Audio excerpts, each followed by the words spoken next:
भाई थे मगर उम्र में बहुत फ़र्क था।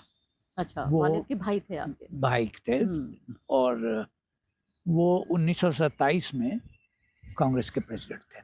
जी हाँ। तो मुख्तार अहमद अंसारी साहब का हम ज़िक्र कर रहे हैं। जी। जी हाँ, तो ये फ्रीडम जो मूवमेंट रहा उसमें आपके परिवार का बड़ा योगदान रहा, इस बात को भी लिस्ट किया जाना बहुत ज़रूरी है।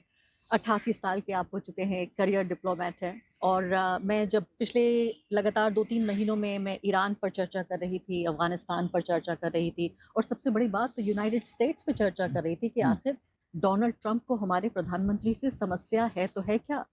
तो ये तमाम जब सवालात हमारे सामने आते हैं तो बहुत कम लोग ऐसे हैं जिसका जवाब दे पाएँ कि आखिर जो हो रहा है वो क्यों हो रहा है, वो कैसे हो रहा है। और आपकी इन तमाम पहचानों के अलावा आपकी पहचान एक ये भी है कि आप एक भारतीय मुसलमान हैं और मुझे लगता है कि मेरे 25 साल का जो पत्रकारिता का करियर रहा है उसमें सबसे कंट्रोवर्शियल मुस्लिम अगर कोई है भारत में तो वो आप हैं। ये सही है बात? ये दर्जा मुझे नहीं मालूम है।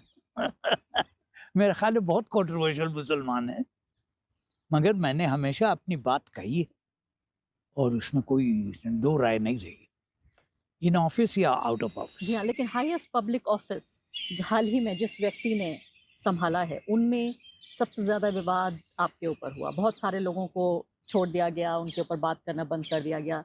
लेकिन आप खामोश यहाँ अपने घर पे बैठे रहते हैं, कुछ लिखते-पढ़ते रहते हैं। घर बहुत अच्छा है। घर बहुत अच्छा है। आप सिर्फ़ अपनी किताबें लिखते हैं, कभी अखबारों में भी बहुत कम ही आप हुँ। लिखते हैं। लेकिन आए दिन आपके नाम पे चर्चा होती है। क्यों होती